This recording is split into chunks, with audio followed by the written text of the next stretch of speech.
Welcome to episode 6 of Make 'em Take 'em. Today's show will look ahead to what is another exciting weekend of BBL action ahead of us. I'm joined today by Seb Gigner. Hello everyone, thank you for joining us today. And Chris Mays. Always a pleasure, my friend. Good. Right, the selection for Game of the Week is the game at the Copper Box between the London Lions and the Worcester Wolves. Lions sit fourth in the league and enter the game off the back of winning against the Eagles last weekend. A huge game for them, whilst the Wolves only managed to claim one win in Leeds last weekend. Before we get into our views on that one, our very own Tom Bennett managed to catch up with London Lions Paul Gwade earlier this week and get his thoughts on this huge game. I'm joined here by Paul Gwade of the London Lions. Paul, how are you doing? I'm doing well, thank you. Good. We're going to be talking about this week's game. You're taking on the Worcester Wolves on Friday. Obviously, you've come up against them just once so far this season on the opening day of the season, winning by 16 points on the road. Have you seen much of the Worcester Wolves this season? I can't say I have, just pretty much on scouts here and there while we play the other teams. But obviously, they're going to be a totally different team compared to what we saw earlier on in the season. You know, as you know, every team grows throughout the season and gets better. Yeah, I mean, Worcester Wolves are, in my eyes, and I'm sure most people on the BBL will agree, one of the most improved teams as the season has gone on. They've put themselves in the top 8 in the BBL standings, and a win for them on Friday would actually put them level with you in the standings, the London Lions, up into 4th. You could potentially meet them in the playoffs if things continue the way they're going. So how crucial do you think this matchup could be, especially knowing that the win could put you 2 games above them in the standings? I mean, it's extremely important. I mean, every game we play is extremely important for us as we're still, you know, trying to make that race for a number 2 or a number 1 spot. But a team like Worcester Wolves is extremely dangerous. So this game this Friday is actually very important that we get this win. We put ourselves 2 games above them, and see how things plan out from there on out. Yeah, and Elvisi Dusha is the Worcester Wolves point guard. He's leading the league in assists with 7.5 assists a game. They've got multiple players averaging double-figure scoring. Do you think the game's going to be potentially won on the defensive end, especially stopping Dusha from dishing the ball out? Oh, yeah, most definitely. I mean, they are a very talented team that can score and have shown the ability to put up good numbers throughout various games. So I think the game is definitely going to have to be won on the defensive end, just trying to control them and trying to stop what they're trying to do. So hopefully we have a good game plan and execute that game plan. Yeah, and obviously you've just come off a great win against Newcastle over the weekend, but you were without one of your star players, Justin Robinson. Have you got any idea if he's going to be back for the game on Friday? I'm not sure as of now. Obviously, he's getting a lot of treatment and taking care of that injury, so we're hoping he'll be back. But to get that win without him at Newcastle was a huge boost and a huge confidence builder for this game coming up this Friday. So we're just going to practice as if he's not playing, and if he is playing, then that's another boost for us. Yeah, and then obviously you said you haven't seen too much of Worcester. It's a lot based on the scouting. I mean, has the team come up with some sort of game plan for the game Friday? To be honest with you, we're starting to scout tomorrow, but obviously we know a lot of players that are there, so we know what we're going up against in terms of that. So hopefully, you know, Vince and the rest of the coaching staff will come up with a great game plan for us, like they did against Newcastle, and then we'll just have to be ready to execute that game plan. All right, that's everything for me, Paul. Thank you so much for your time. All right, thank you very much, Tom. So, Seb, how will the game in Newcastle have impacted the Lions?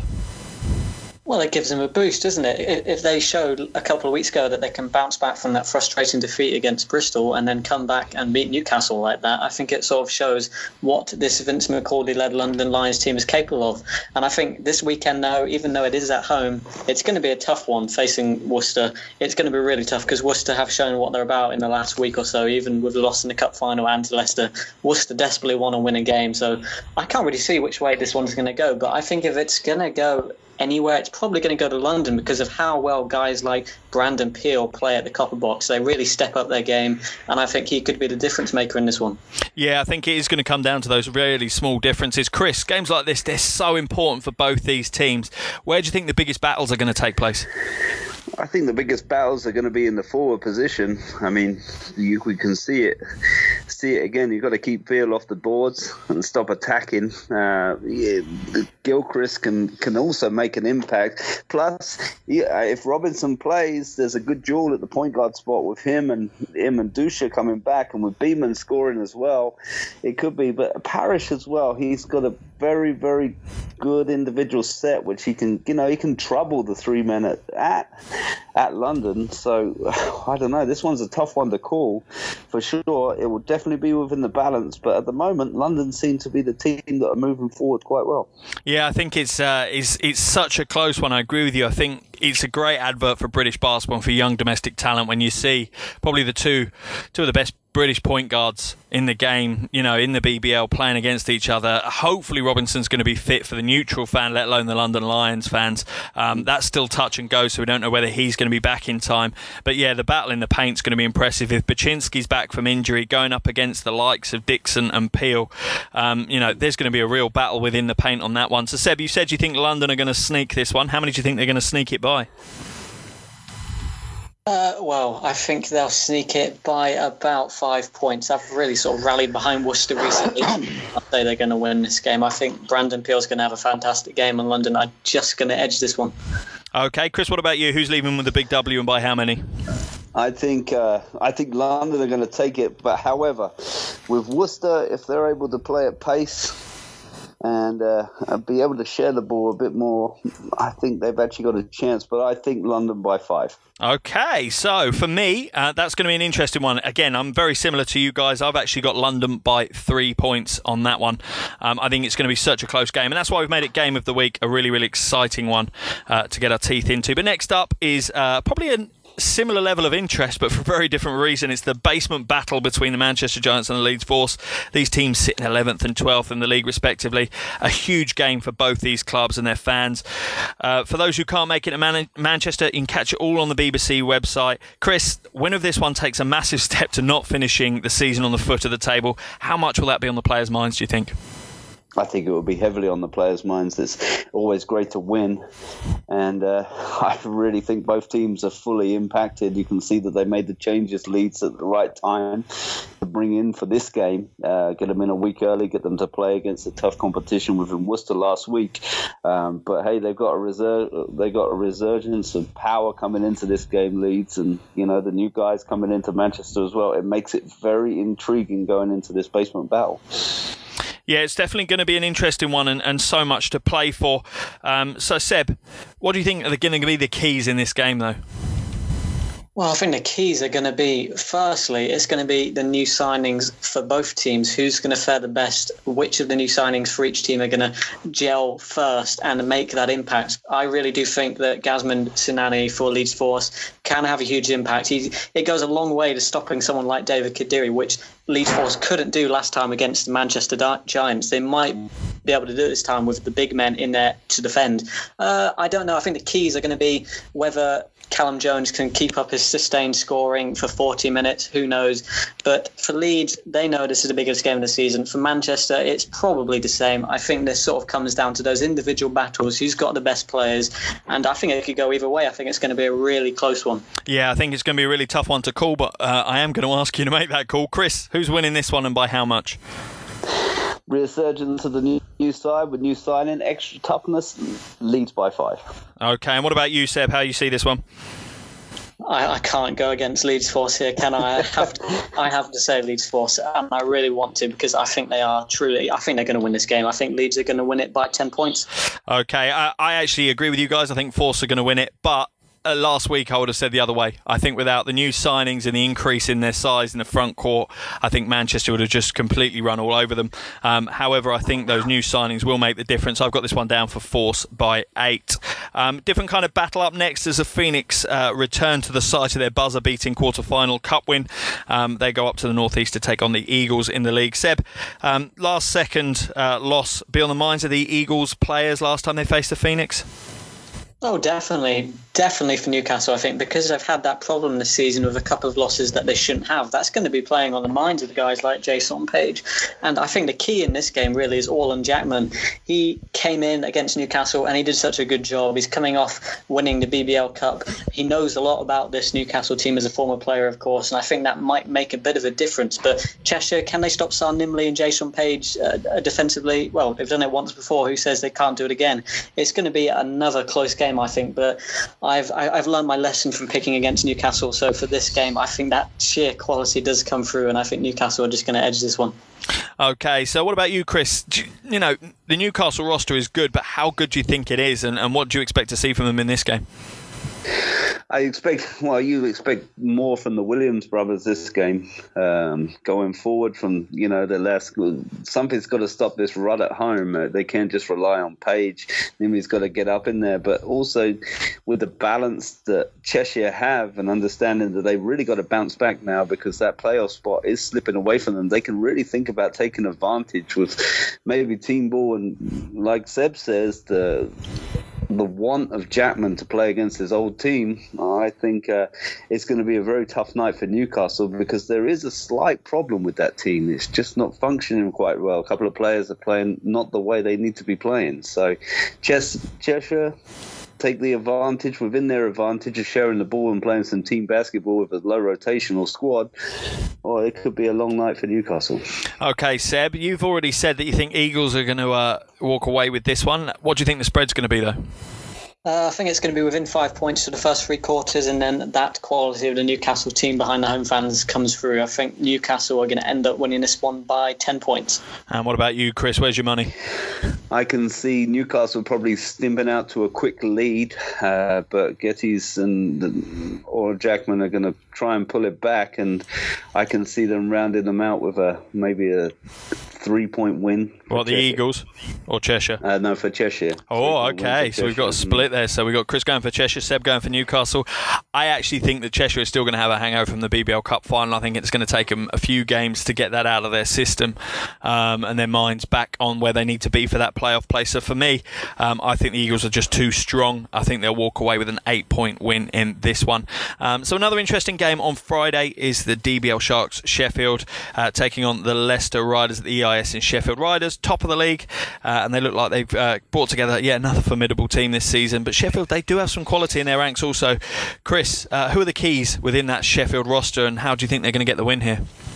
Well, it's definitely within the guards. I mean, if they're able to influence their scoring power against a high-scoring team a high defensive team, such as Leicester, that are able to bring that continuity off the bench all the time to stay at a consistent level. If they can continue to score and beat them down the floor, well, I think it could be quite a tough night but Leicester, again, just too well balanced. I think they're too strong inside the paint, and they're on a bit of a roll right now, and they always have the big shots from the right people at the right time.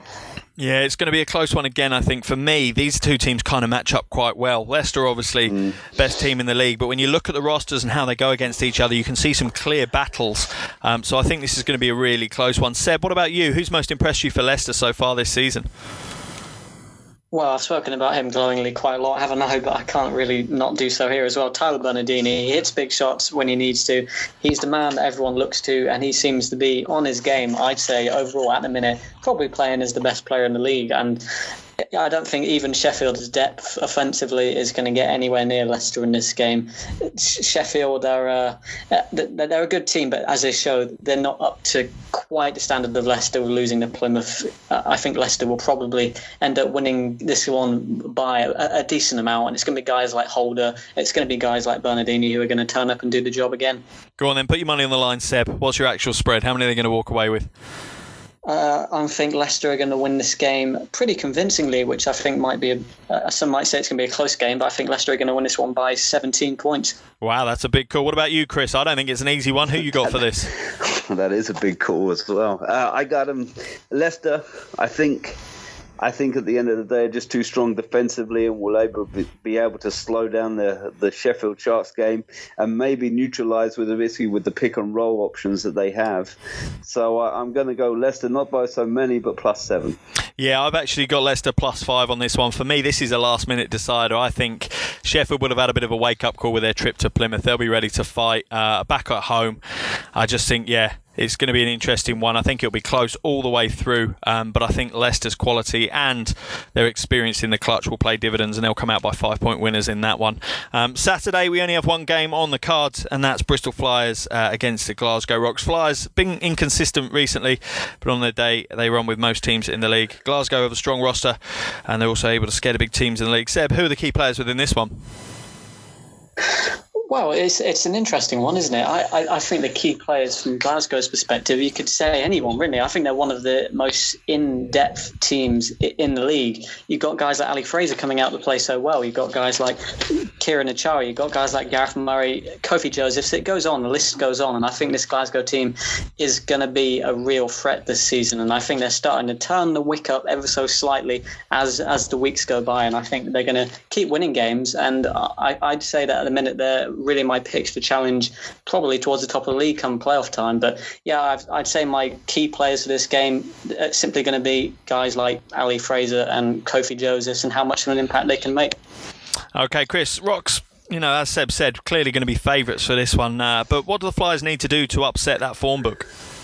They need to take back that video from last week and take a look at it, because they honestly, when they're able to control their scoring rate like Glasgow, because Glasgow want to score quick and up the floor quick, which isn't really Kopoulas' type of style, but he's able to adjust. If I'm him, I'm breaking down that fourth quarter and seeing how we can manipulate, how we can stay calm within them situations, because Garbaletto threw everything at them. He changed matchup zone, everything, man to man, and it didn't upset Flyers as they led for quite a lot of the game, even by 1 or 2 points. So, hey, this one's a tough one to call, and that's a travel down from the north for Glasgow. Not at home. Bristol resurgence coming back forward. I think this could be a very good game. Yeah, I think this is going to be a really, really close game for me. I agree with you. I think it's who breaks down that game tape the best, and can the Flyers stop that transition basketball. It was so obvious a key tactic for the Rocks up in Glasgow to get out and run. The likes of Earl Brown, it just, as soon as he knew he wasn't going for the offensive board, he just put the Rockets on and he was down the court looking for the outlet pass. It really was almost like, running a 4-man drill, in training. That's what they were doing. Just get out and run, and let's put Bristol on the back foot. If Bristol can slow that down, if they can slow the advancement of the ball down a little bit, I think they've got every chance. And I think, particularly it being at home, that's even more possible for me. But again, I think the great thing about the BBL this season is, like you say, the majority of the teams are going to be close to each other. So Chris, not really an easy one to call, but who you got for this one? I'm going to go with my friend with Kopoulas, and I'm going to give him a 3-point win. Okay, and Seb, what about you? How's this one going down for you? I mentioned Glasgow a lot, but Bristol are going to be a tough team at home. It's an interesting angle, isn't it? Seeing how Bristol can respond to the loss last time. But again, even if I want to say Bristol are going to do well, I think Glasgow's depth just comes through, and I think Glasgow are going to edge this one by about 6 points. Yeah, do you know what? This was a tough one. This is one of the ones I took probably the most time over, looking through and working out the rosters and seeing how they match up and what the reaction would be. I'm on Seb on this one. I've got the Rocks by 8, but I think it is going to be quite an interesting battle. It might not be the most beautiful game to watch, for entertainment's sake, but I think there's going to be plenty for us to get our teeth into when we review that one. So on to the first of Sunday's games, which has Leicester Riders making the trip to the northwest to face the Cheshire Phoenix. Chris, Riders won't be taking this one lightly. Who do you think they'll be looking to stop, that they need to stop on the Phoenix roster? I think you've got to stop the production of Gettys inside. I think that really hurts them, and they've definitely got that. They've not only got size, but they've got athletic ability with Tyrone Wright. They're able to bother that. They're able to stop down. They're able to lock down the guards as well. This is a very, very, I think, out-rostering them will be a factor. I think, coming forward, did they beat them as well to get through in the cup? Is that correct? No. No, it was the other way around. Sorry. That's okay. So I think with these guys, Hampton is a key on this game. I don't think anybody on Sheffield can really match up with his versatility as well Cheshire going forward with this game. So. It's going to be a tough one, that's for sure. For me, I agree with you. Hampton's tough. I could almost see them potentially putting Malcolm Riley on Hampton, and that would be for me a really interesting battle, because both those guys, they've got an ego, they've got a bit of swagger about them. They see themselves as leaders in their teams, and definitely one of the focal points of the offense. So it'll be interesting to see how they deal with each other potentially on the defensive end as well. Seb, for you, what are the keys for Cheshire? How are they going to get what would be a surprising win? I think Cheshire, if they want to get that surprising win, it's going to have to come from guys like Rob Sandoval at the top of the key, the point guards. The guard effort from Cheshire is going to be big here. I don't know if Leicester are going to have any trouble. It's going to be guys like trying to stop guys like Rob Sandoval. It's going to be trying to stop guys like Malcolm Riley. They are dangerous and they can score a lot of points very quickly in a hurry, and that's going to be a test for the Leicester defence. But no, I think Leicester overall, though, it doesn't matter who guys like Tyler Bernardini seem to face off against. It's almost a bit too easy for them, and I think, as you mentioned, it's going to be a bit of a difficult one for Cheshire to overcome that BBL Cup win. And I think Leicester's quality overall is probably going to make the difference, and I think it's probably going to end up as a comfortable Leicester win at the end of the day.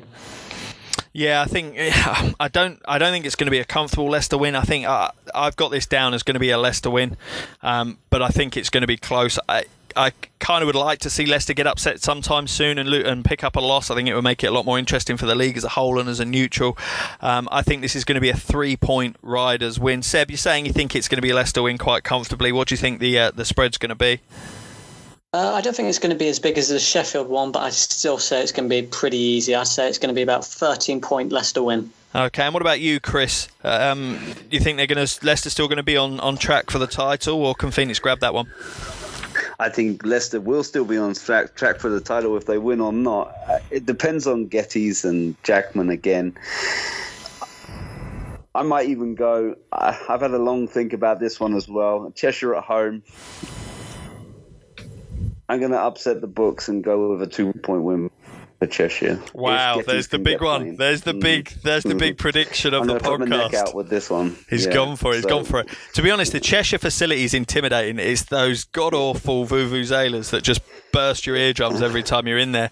But as a player, it must get into your head a little bit, even if you are experienced. But yeah, no, a big call there by you, Chris. It'll be interesting to see how that one comes off. You get the pat on the back next week if you get that one right. Fired. Yeah, yeah, I'll never invited back. So our final game of the week is going to be the Glasgow Rocks game as they take the second leg of their long road trip to the southwest down in Plymouth against the Raiders. Seb, Plymouth roster's stacked with talent. They obviously broke their kind of losing streak last weekend. Who do you think is going to step up for them on Sunday against Glasgow? Well, there's a number of options to choose from. As you say, that Plymouth roster has a lot of talent. It's just about the consistency. Every week we'd say the same thing. But I'd say guys like, it's going to be the bench guys, it's going to be guys like Unity Otherline, and how can they respond to a very strong and very talented Glasgow team? And I guess, again, if they can get more production from Neil Watson this game, if they can still get guys like Will Neighbours and Keane Rochford firing on all cylinders, it's going to be tough for Glasgow. And I think this is going to be my upset pick of the week, because I think Plymouth's depth is going to give Glasgow a lot of problems. And I think those guys that I mentioned are just going to help Plymouth to earn a winning effort. Interesting. So, Chris, Rocks, they won't be looking forward to the journey back from Plymouth anyway. How important is it that they leave, though, with that win in the bag? Well, they need to keep on putting the pressure on the top two. They're definitely within sight, so obviously second at the moment. Being able to keep the pressure on Newcastle, because Newcastle are the one that's jittery. I just think Gavin Lovey's got a real chance here. You know, they were close in the game before. They missed a load of layups the last time out, and easy baskets to stop them. They've definitely got the pace. They've definitely got the versatility to match up, even with the power of Achara on the boards and early running. So I think this is a pretty exciting tie that I think maybe Plymouth just might be able to steal, especially at the pavilions with the crowd as rupturous and coming off of a win from this weekend. Yeah, it'll be another close game. Seb, put your money where your mouth is then. Where are you going with this one? Well, I think Chris has nabbed my shock upset pick of the week, but unfortunately I'm going to also have to agree and say Plymouth are going to win this one. I think Plymouth, those guys that I was talking about, they're going to come big. They're going to be buoyant off that win against Sheffield, and I think they're going to deliver that again. I think Plymouth will win this game by 7 points. Okay, what about you, Chris? What do you think the spread's going to be? Ooh, pace to pace is the same. Execution, if they can clean up on the boards and run, and maybe Sayers can shoot the ball as well and cancel out Josephs, etc. I think Plymouth by 3. Yeah, you said it's going to be a shock surprise. I've actually got Plymouth by 6, but bizarrely enough, I've got it for almost the opposite reason. It's a back-to-back for Glasgow on the road. They'll stay away somewhere down in the southwest. They'll already have half an eye on the awful trip back up to Glasgow after the game late on a Sunday from Plymouth. I just don't think they'll have it in their mind to compete with Plymouth. Plymouth will have some confidence after their previous win. So for me, this is going to be a Raiders win by 6. But I think it's more going to be the fact that just Rocks aren't going to turn up ready for this game, not going to turn up for the game like they would normally.